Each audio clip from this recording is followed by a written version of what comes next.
Hey guys, Chris here, and today I want to do a little video about a concept that's been on my mind a lot lately, and that is the idea of quality over quantity, or quality in quantity but at a lower price.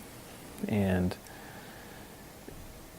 it seems like this topic comes up a lot, and I think it's a legitimate topic.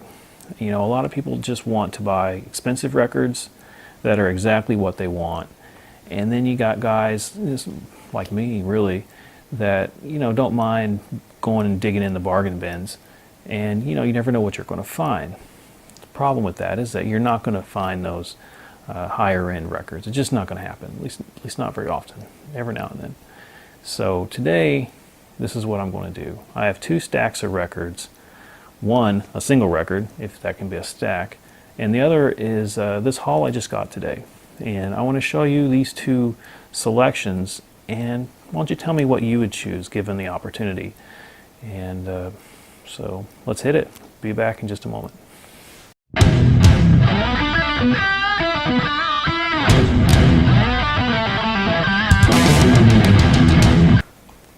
Okay, I'm back. And let's get this video going. So your choices are going to be a record of about a $30 value. That's what I've chosen, mainly because that's about the most I like to spend for a record. Sometimes I'll stretch to $40, but that's pretty much my maximum. So we have examples here, and I'm going to go ahead and give you three examples, not just one, of an expensive record, at least by my standards, versus this other stack of bargain bin records. So let's get going. And the first one I want to show you, okay, Dusty Springfield, Dusty in Memphis. Really classic bluesy female vocals. So this album is a first year pressing. It's in excellent condition. Sounds really good. It's on the Atlantic label. If you like bluesy female vocals, I would highly recommend this record. Okay, second up. Okay, Pink Floyd, Obscured by Clouds. This is early Floyd, before they really hit the big time. I mean, they were pretty big when this came out, but they weren't superstars at this point. Again, this album, it's VG++. It's in really good condition. This is a first year pressing also. It's on the Harvest label. I'll show you finally this one. Let's see if we can, let's see. This record is just really nice. It was about $30.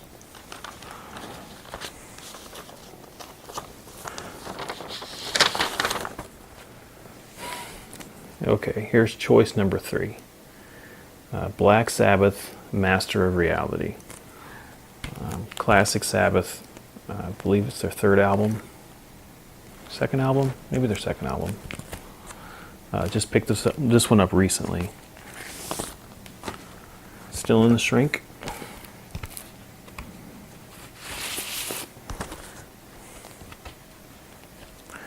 It does have the original inner sleeve, although there's a little rip on it.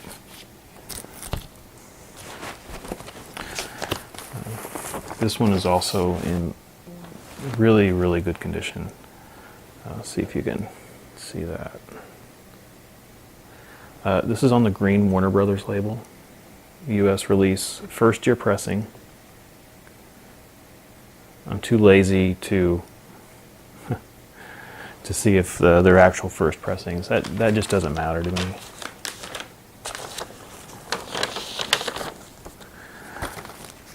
All right. So hopefully there's at least one album there that is a genre that you like. And really thrilled to have all three of those records. They're in great condition. They all sound like they're brand new, basically. and music I really enjoy listening to. And I've listened to each of those records several times already. So let's jump to the stack of bargain bin records. Now, each of these records, I picked them up today at a sidewalk sale, or a tent sale, I guess is what it was, at a local record store. The records were $2 each, or 3 for $5. And I bought a stack that is divisible by a factor of 3. Let's just put it that way. So each of these records cost $1.66.66 with a line over it, whatever. So $1.66 each. And let's take a look. Okay. Genesis, Abacab. Yeah, Abacab. I'm going to go through these a little faster. Each of these are in VG to near mint condition. Most of them are VG plus, and the records that are VG, I think, would be considered VG plus by a lot of graders. I'm pretty picky with my records, and I won't buy anything that's below VG plus pretty much. So each of these records are also in really good condition, and condition wise compare favorably to the first 3 records. All right, next up is the Beach Boys, and this is what Good Vibrations. Now, I just picked these up. They haven't been listened to. They haven't been cleaned yet. And I'm really chomping to actually do that. But I wanted to get this video out first. Let's go to another Genesis here. This is Invisible Touch? Yeah, Genesis Invisible Touch. Now, this record does have some water damage here. The vinyl itself is really nice.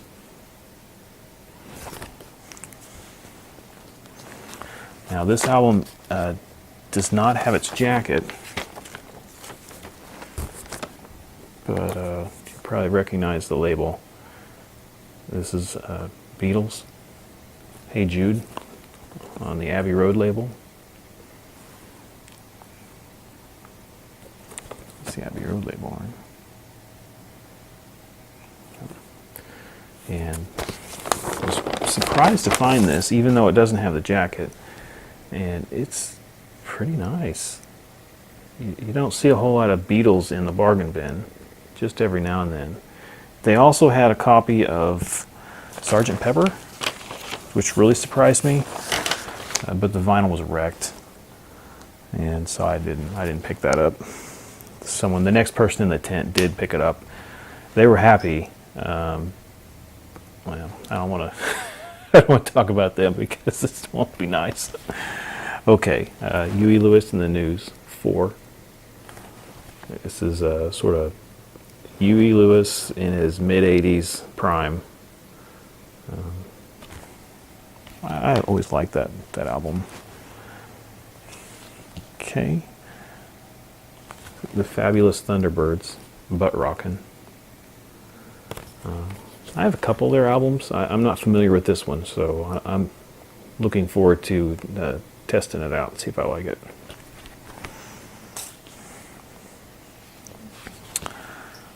Okay, the Bee Gees first. Early Bee Gees, before the disco era.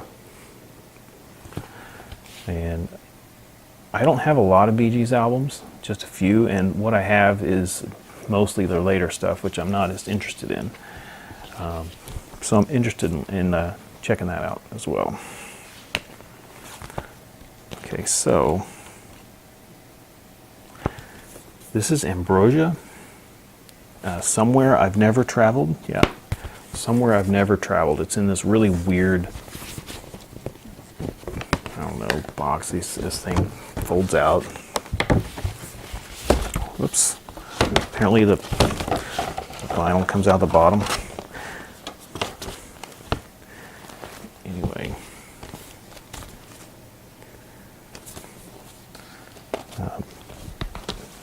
I have a few Ambrosia albums. They're a group that early 70s prog rock, but in the late 70s and the 80s they really started crossing over into the sort of top 40 pop music.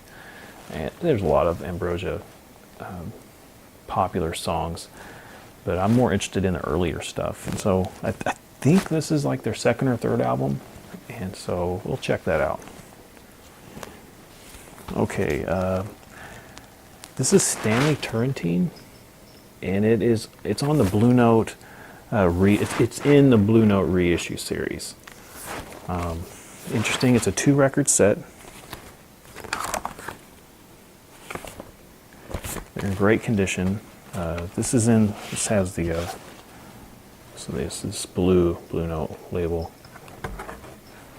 These reissue series are kind of cool because what you get is early Blue Note release that's affordable and you can check out. And then if you like the album, maybe you want to consider spending the bucks to get the an earlier release. Last week, that's over here. Yeah. Well, I guess it was 2 weeks ago. I picked up a Jimmy Smith album of this same series. It's a great album. In amazing condition. This has one of my favorite tracks from Jimmy Smith, The Sermon. And it was only, $1.66. It's a bargain.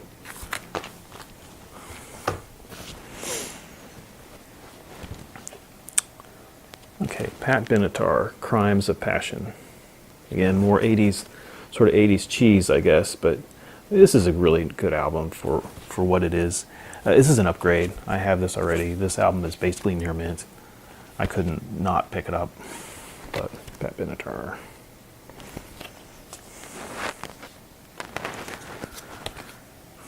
Okay. Dave Brubeck, Jazz at the Black Hawk? Yeah, Jazz at the Black Hawk.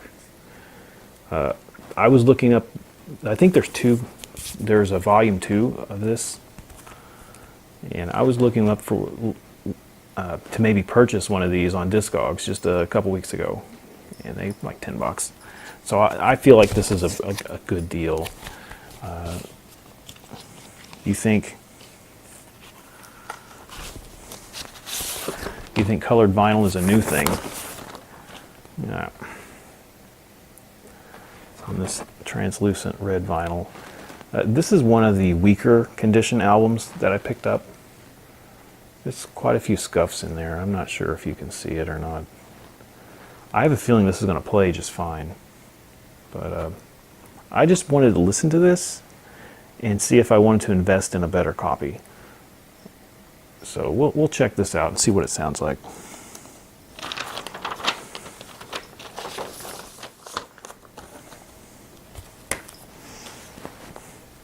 This is a weird one.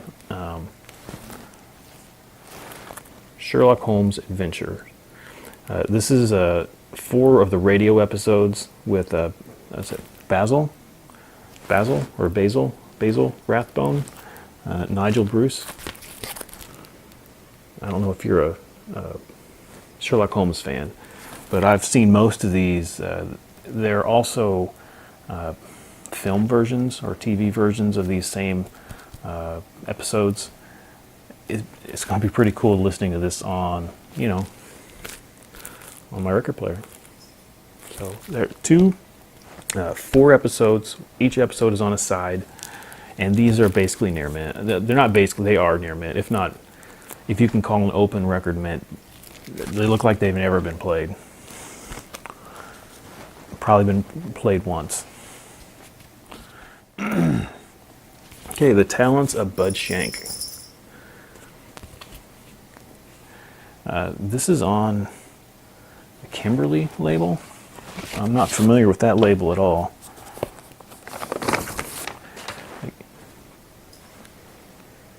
Now, I'm not familiar with Bud Shank either, but whenever I find one of these 50s, I'm assuming this is a late 50s, maybe early 60s album. I'm always intrigued. And this is a mono pressing, which is another plus for me because I really don't like early stereo records. I find the engineers on making or putting together early stereo records were really too intrigued with this hard panning left and right trying to build a soundstage, and I just find it so distracting. So anyway, that's why I always look for early mono pressings. So we're going to check this out and see if I like it. Maybe I'll pick up some more Bud Shank. It's my first. Okay, so Ozark Mountain Daredevils. What is this? Is it self-titled? I guess it's the self-titled. The Ozark Mountain Daredevils. This has a lot of their kind of classic songs on it. And they had 2 copies of this. And this was an earlier pressing than the other one. The other one was in slightly better condition, but this one's also VG+. I'm not a huge Ozark Mountain Daredevils fan, even though I'm from the Ozarks. My mom's husband kind of knows these guys, and well, I'll just leave it at that. Classic album. I don't mind picking it up for the money. So, okay. Vanilla Fudge, The Beat Goes On. Now, I have several Vanilla Fudge albums, and I'm trying to build my library of psych records. I know these guys don't get a lot of respect in the community. I don't know. I don't understand. Anyway, I was happy to find a Vanilla Fudge record I don't have. This is on the Atco label, and it's dirty, but again, and beautiful, beautiful vinyl.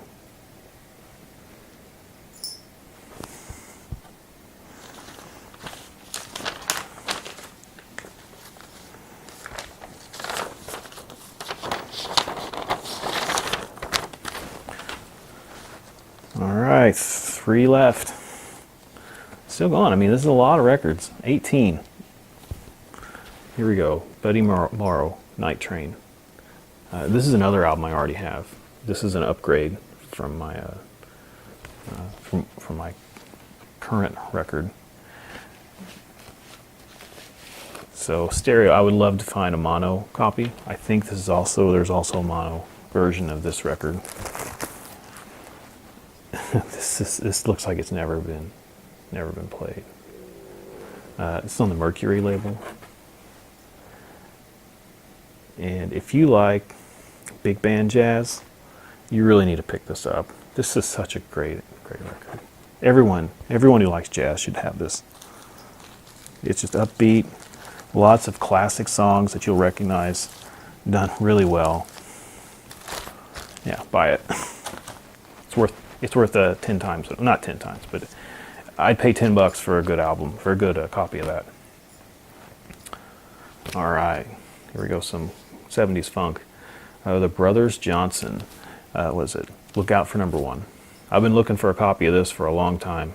Finally found a nice one. I've come across several that were trashed. Finally got a good one. What is this on? It's A&M. Yeah, it's on the A&M label. It's really nice. This one's really dirty, but it's going to clean up so well.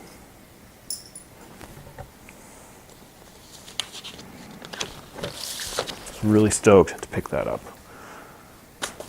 Okay, last one. All right, the piano scene of Ahmad Jamal. And I'm a huge Ahmad Jamal fan. Just laid back, classic jazz. He sort of predated that hard bop era. He actually influenced Miles Davis quite a bit. He doesn't get much respect in the jazz community. I think some people, they consider it like a cocktail jazz, which is a shame because dissing his music, you're really doing yourself a disservice. Beautiful album on the Epic label. Again, this is a mono pressing or mono mix. Really happy to get to add another Ahmad Jamal album to my collection, ever expanding collection of Ahmads. Okay, so that was the final record in my haul. 18 bargain bin specials versus one of the previous albums. And I don't know, I think this is a fun exercise, especially for people who are new to the hobby, because when you're new, you don't really know what's out there. You don't know, what you want to pay and what you should be paying for records. And I think when you see these sorts of comparisons, you kind of see, I mean, the first three albums I showed are just amazing, stone cold classic albums. Records everyone should own if you're a fan of those genres. But the other albums I bought, I love each and every one of those records. There's a couple there I'm not familiar with, but I would say 15 of the 18, thrilled to have. So I don't know, what would you choose? How do you like to collect records? I kind of mix and match with buying expensive records with bargain bins, but I don't discount the bargain bins. I've found some pretty sweet music in the bargain bins, and I've been introduced to musicians and genres I never thought I would enjoy. So anyway, that's my video for today, and give me some feedback and tell me what you would choose, or maybe neither. All right. Well, I will talk to you later, and take care.